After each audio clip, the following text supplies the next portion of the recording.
Super Typhoon Haiyan is set to make landfall on Friday. Thousands of people have already been evacuated. What we're seeing is a lot of reports of heavy wind and literally uprooting trees, land, anything in its path.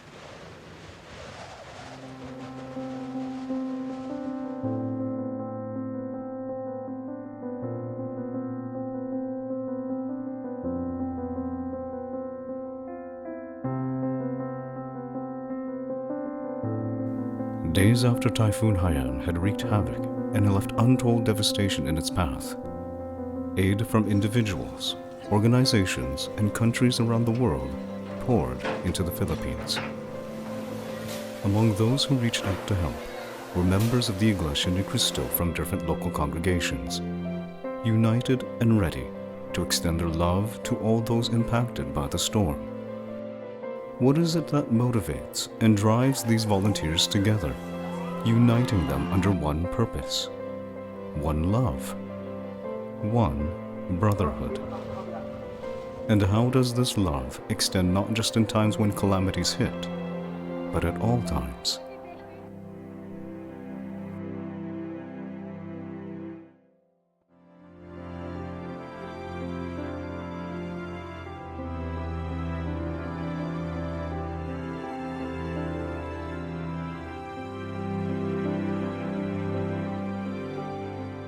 There are stories that people tell, and then there are stories that are never told, but live on in people's hearts that shape their paths and their lives.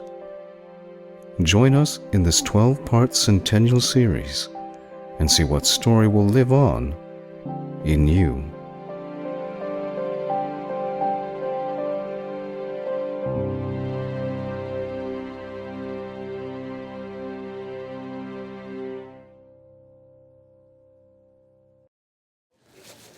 Almost every week, somewhere in the Philippines, members of the Iglesia de Cristo gather together to pack relief goods for communities in need.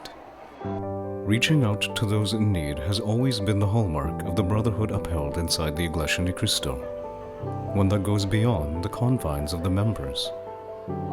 It is something the brethren have been doing since 1952, when the church launched its first outreach with a dental and medical mission held in Quiapo, Manila, in the Philippines.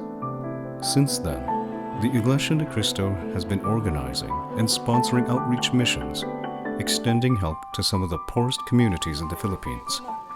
And the church has brought these outreach missions beyond the Philippine shores, responding to help people around the world impacted by calamities and natural disasters, continuing to extend kindness to anyone who may need it.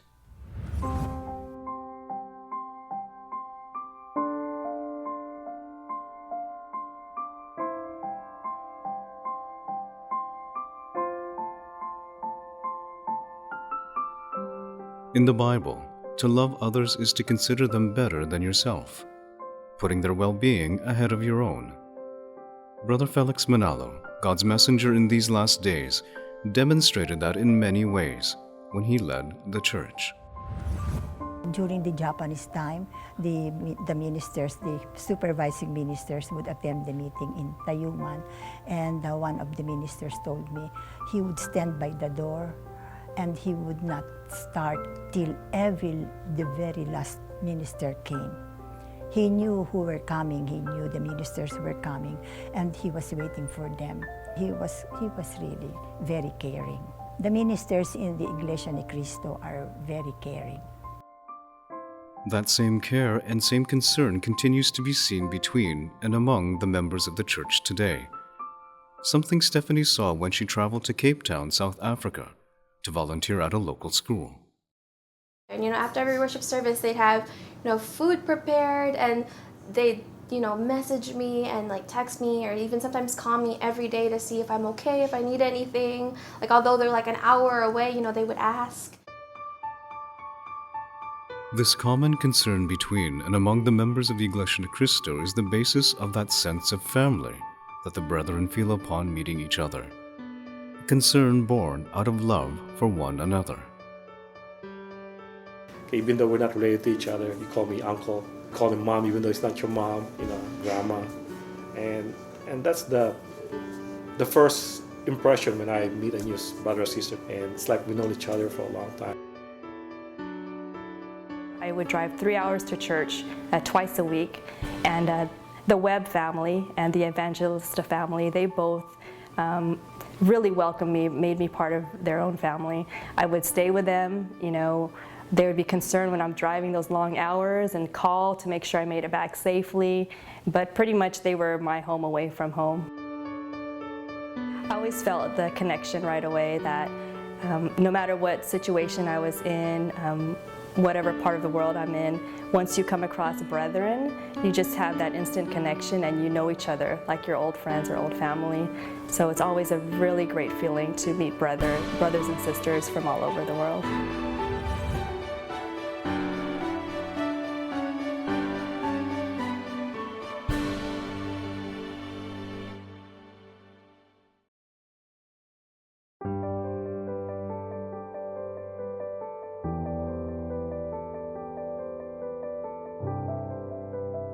Ang kapisan ng Tambulin ng Silangan ay pinanukalan ng kapatid na Felix Manalo ang sugunan Diyos sa mga huling araw noong taong 1935.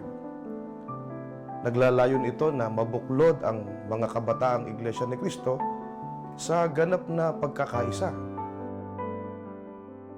Ang mga inuusig noon, nung malaki na ang iglesia, hindi na sa kapilya, yun na lang, halimbawa, yung personal na, ganun na lang ang yung inuusig. O yung talagang may pananampalataya, nananatili naman, nakaka-survive naman. At 92, Sister Estela has witnessed the constant guidance and concern of the church administration for the young members of the Iglesia ni Cristo, even during her youth. The same love and concern was instilled in the young brethren of the church and has pervaded among them. Kung may pagtitipon, halimbawa sa Tarlac, lahat ng mga lokal nagkakatipon doon, nagsasagawa ng programa, merong mga nagtutula, merong mga nagsosolo, at saka yung mga koros. At pagkatapos, ang ministro nagtuturo kung paano maging masigla ang bawat kapisanan. Talagang nagsisikap ang pamamahala para mahubog na mabuti ang mga kabataan sa mga aral ng Diyos para hindi matulad sa mga kabataan sa sanlibutan. Nabuo ang kapisan ng Tambulin ng Silangan noong 1936.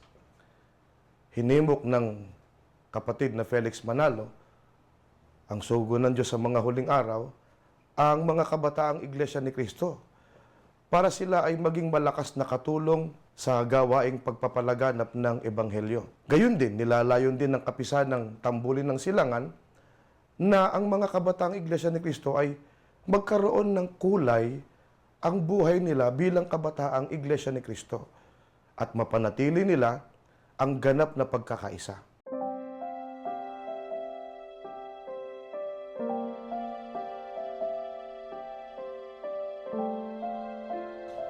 Ay makikita natin na noong 1952, pinagtibay ni kapatid na Felix Manalo na magkaroon ng pangkalahatang pagsubaybay sa mga kapisan ng Tambulin ng Silangan na mga nasa lokal ng iglesia sa Maynila.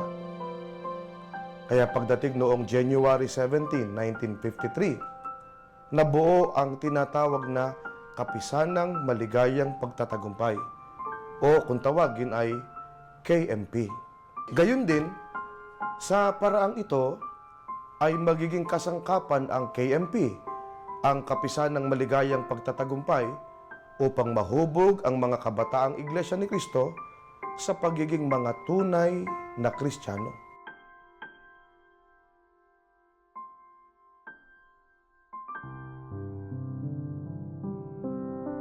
Sa naranasan ko po ay malaki dahil Ang unang-unang ginawa nga po ng KMP, pangalagaan ng mga dalagat binata na ilayo sa mga may mga kasintahan taga sanlibutan.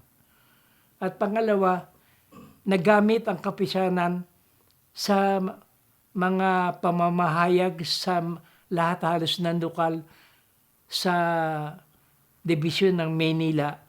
At nagkaroon pa ng maraming aktibidad ng kapisanan na halos dumadayo pa sa ibang dibisyon. The purpose of the youth organization to provide an environment safe to the brethren of the church. And that's why there are activities that were given to us by Brother Eranio Manalo. We are visiting those inactive, those that are in need of advice. Not only in our spiritual endeavors are the training that we got from in the KMP, but also provide us the confidence, the ability to face the world. Makikita rin po natin sa kasaysayang nakatala na ang KMP o ang Kapisan ng Maligayang Pagtatagumpay ay nagpatuloy sa pag-iral. Nagsagawa sila ng iba't ibang mga makabuluhang proyekto at mga aktibidad pangkasiglahan. Today, there are 3 Christian family organizations into which brethren in the church can be grouped or categorized. The Kadiwa and Binhi established in 1973 and took the place of KMP, and the Buklod organization, which was established by Brother Eranio G. Manalo in December of 1962. Currently, Brother Angelo Eranio V. Manalo is the coordinator of the Christian family organizations. These organizations continue to hold activities that not only strengthen the faith of each member, but help promote a genuine care and concern that can be found only amongst the family of God's people. We have the support. We are not alone. Our family and every one of us can lean on to the support of others, especially the officers of the church, trying to help us win the race.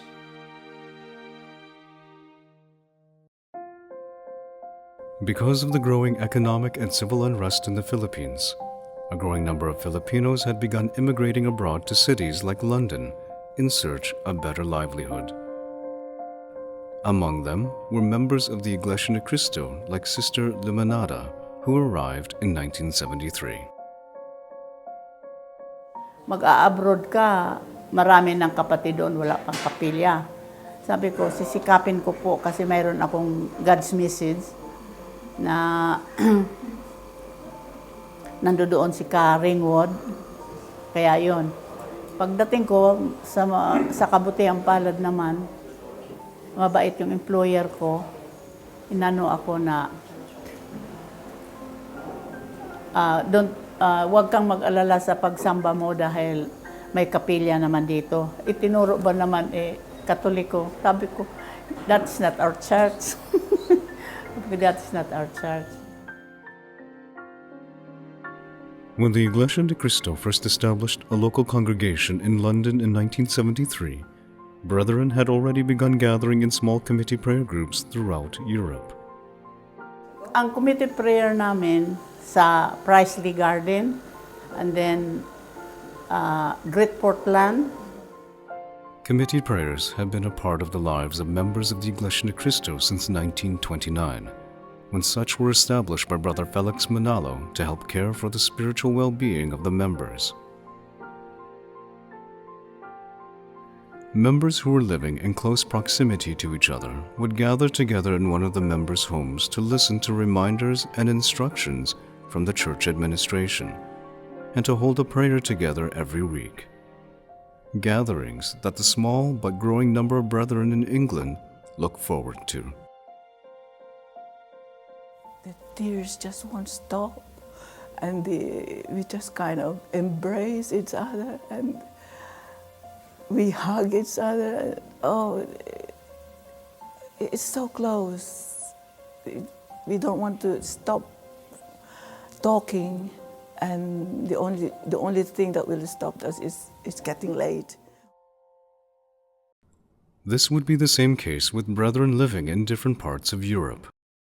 I called up the sister who was living in Bonn, Germany, and that would be about several hours drive away from where I was. And I told her, and I would like to attend the worship service, so could you just tell me where it is? And she said that, we'll meet you at the train station. The worship service is at 10 o'clock in the morning. I was welcomed by the brethren, and so I felt as usual as it is in the church. First meeting, whether you know the sister or brother or not, but the moment you know that this is a member of the church, there was the family.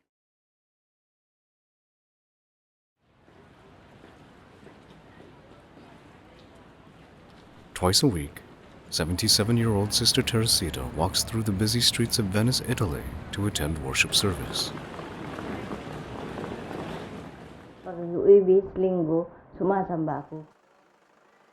Her trip takes about an hour and a half.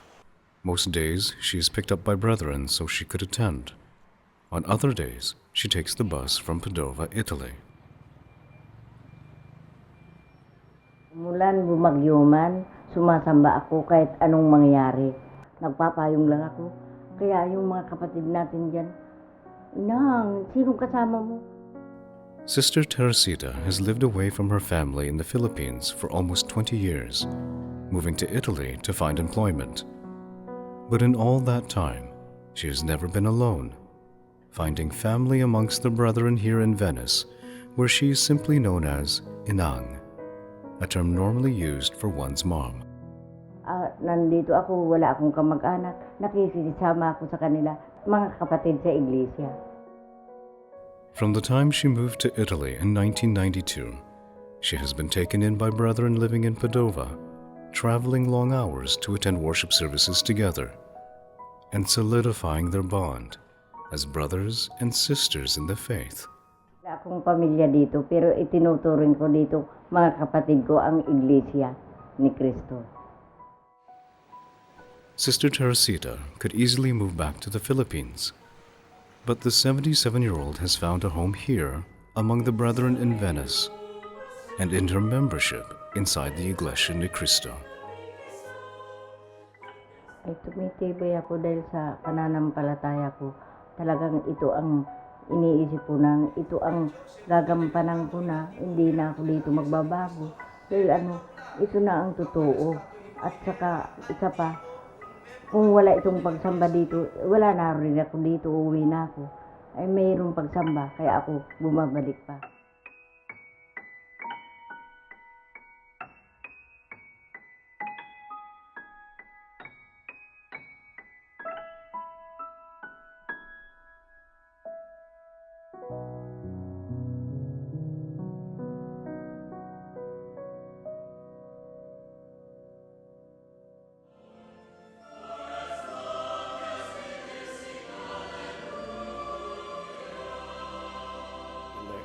In Iglesia ni Cristo, that's one of the important part of our being member is to attend worship service. So when I find I'm going someplace new, I'll look up the address of the email and I'll email the brethren to say, this is Brother Oscar from the Dallas locale. I'm going to be in Prague, so to speak. I'm going to be in Prague. I need to go to the worship service. Can you give me times? It is amazing how they go out of their way to make sure you don't miss the worship service. So in Prague, when I reached out and said I need to go, it was Saturday morning, they do it at 10 a.m. I believe. They weren't able to pick me up. What they did is they talked to the driver, told the driver exactly where the apartment is, the number. We have experienced that everywhere. Waiting there in the arrival lounge, and you can easily pick them up. You say to yourself, I guess this is the brother, this is the sister, let us see. And a lot of times 99.99%, yes, this is the brother or sister I'm waiting for. Being in the worship service or in the chapel, you're more closer to God.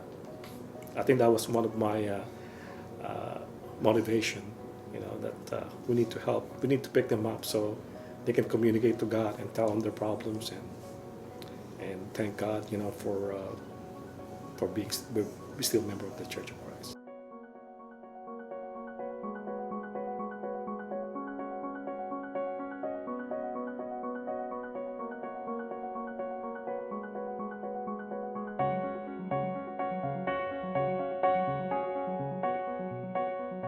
Nung una, excited talaga ako. Siyempre, bata pa ako, parang malaking adventure. April moved to Europe in order to help support her family back home in the Philippines. It was her first time being away from her family. Una, napakahirap kasi buong buhay ko kasama ko yung mga magulang ko, yung kapatid ko. Nung pagdating ko sa ibang bansa, mag-isa na lang ako, parang ang tahimik, mag-isa ka lang, ang lungkot. Living away from their own families, Sister April and the many others would form tight bonds with the brethren in their local congregations. Dahil pare-pareho kaming malayo, nagturingan kaming hindi iba. The strength of families is often tested during difficult times. When Sister April became suddenly ill, she and her cousin Maricel saw firsthand just how strong the love of the Brotherhood was inside the church. Sila yung unang nakipag-usap sa mga doktor. Alam na nila yung gamitin yung salita dito. Iniisip ko yung gastos, kung saan kami kukuha. Wala rin akong naipon dahil tumutulong ako sa kapatid ko na nag-aaral. Si Mami Elvie, yung kapatid na tumutulong po sa amin, may kinausap niya po yung pinaka-director po ng ospital para nalibre po ako sa lahat ng gastusin sa ospital. Akala po nila artista ako kasi yung ospital talaga maraming kapatid na dumadalaw. Hindi sila pwedeng lumabas na hindi kami nananalangin. Hindi ko malilimutan kasi ramdam na ramdam ko yung pagmamahal nila.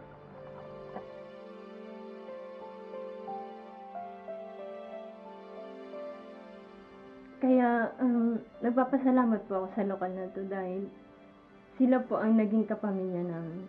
Hanggang ngayon po, nagbibigay pa rin kaming pasalamat sa kanila dahil patuloy pa rin kaming inaalagaan sa mga banding, hindi nila kami nakakalimutan, tinatawagan nila kami, kahit simpleng pamamasyal lang, kasama nila kami.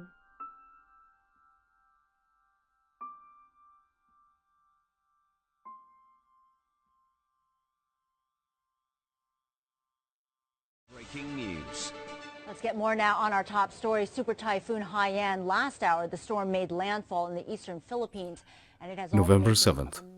While news of Typhoon Haiyan heading towards the Philippines played on televisions and news websites around the world, the brethren in the small coastal barrio of Anibong in Tacloban City prepared for the potential impact of the storm. The storm is, well, it's a beast and it is putting a lot of people in danger. May tagubilin na po ang aming tagapangasiwa na lahat ng kapatid ay kailangang lumikas na sila papuntahin dito sa compound dahil dito medyo ligtas dito sa loob.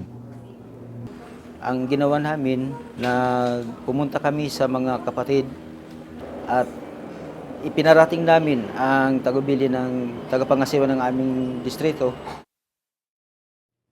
At first, Sister Margie Golchan thought she would be okay at home.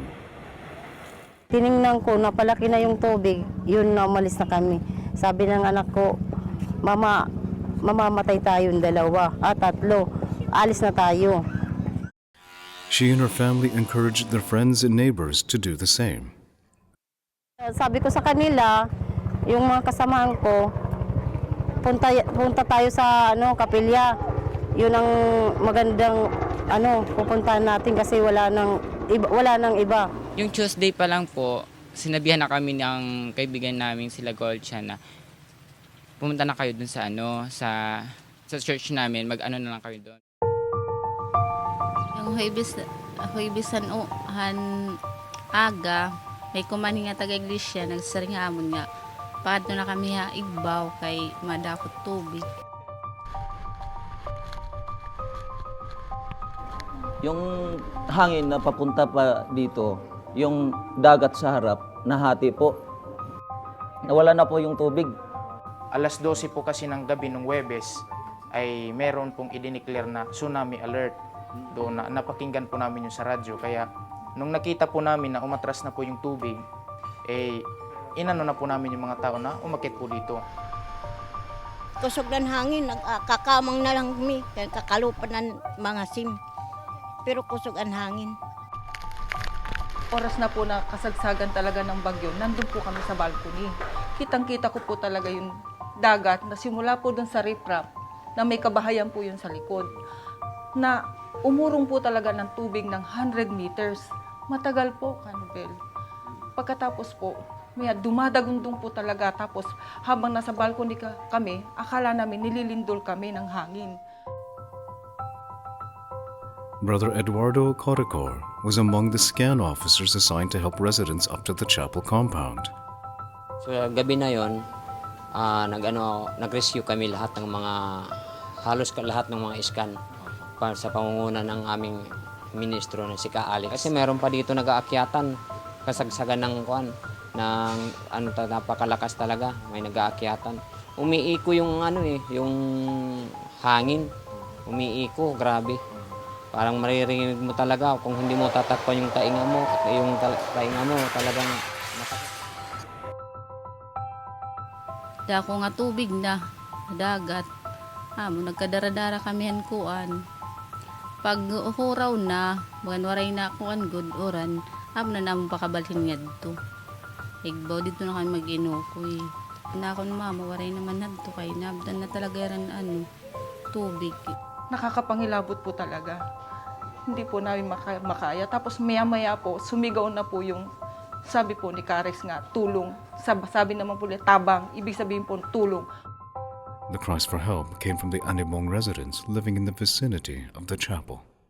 Unti-unti na po silang kinuha ng Ka-Erwin, yung pong technical namin.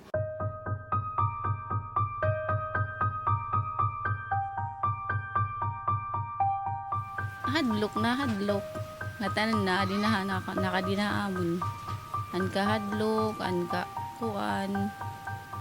Nga rugya pambulig ang Ginoo nga makakuang kami. Pagpasok po namin, nakapasok na po kami, kasabi kami ng mama ko, ng nanay ko. Pagpasok namin, yung mga scan, talagang todo effort sila. Pasok na kayo, nung kayo sa gilid para hindi kayo ng hangin. Kasi nakabukas yung ibang pintuan para pagpasok ng tao, dire-diretso. Ganon. Hindi kami sa gilid. Tapos, yung mga kasabi namin, kasi hindi kami sabay-sabay, yung mga kasabi namin na uhuli, may mga sugat sa paa, sa ulo, at sa katawan, lalo na dito sa mga paa, kasi naapakan yung yero, tapos yung nilipad na mga yero, tatamaan sa ulo. Yung ganon. Kapag bawat pasok ng may sugat, fini-first aid nila sa gilid, ini-intact nila sa gilid, para sabay-sabay sila malalagyan ng bandage, or di kaya malalagyan ng ng makakabuti sa sugat, para hindi na dumugo. Hanggang alas 3 ng madaling araw kami naghakot ng tao para ilikas namin dito sa taas. As the sun came up, the destruction of the storm could be seen in every direction in Anibong. Homes destroyed, lives lost, communities devastated.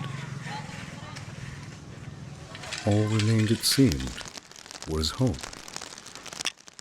Doon na kami nakatira na sa maaga na.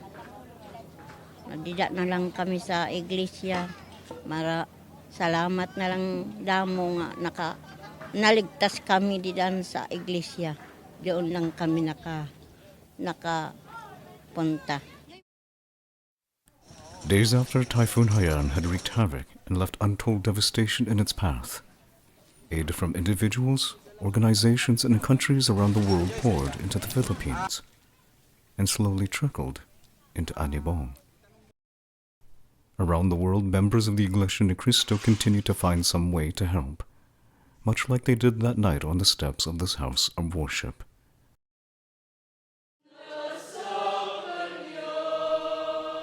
But most of all, they continued to unite together in fervent prayers to God. Acts that can only be described by one word: love. Love has no boundaries and does not discriminate, especially in times like these. These survivors in Tacloban City know just how deep the love in the Iglesia de Cristo can run. Kamusta po kayo dito? Ito, buhay pa rin, pero wala ng bahay. Binuhat maniralwat nga tanan nga makaligtas ang mga tao. Nira. Pasalamat kami nga nakakada kami gihap. Pastor.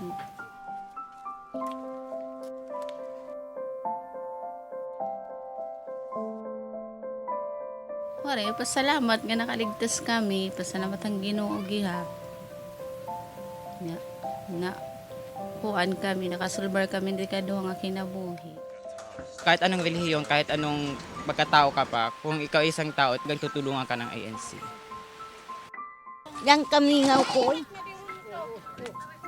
nakakaluwa ako sa among problema.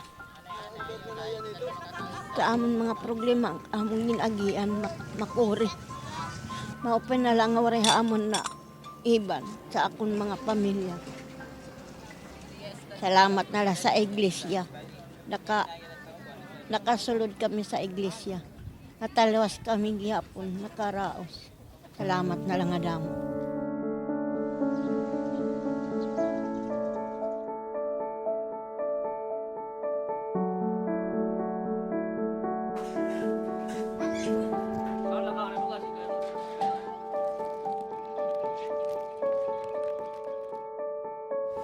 Alam mo po, ang laman ng mga puso at mga anak. Humihiyaw ang kanilang damdamin. Kami po ang iyong mga anak. Alam namin kaya namin pinagdaraanan ang mga bagay na ito. Kaya po dumarating sa buhay ng mga anak mo ang ganitong mga kalamidad. Ang gusto mo po, pandayin ang aming pananampalataya.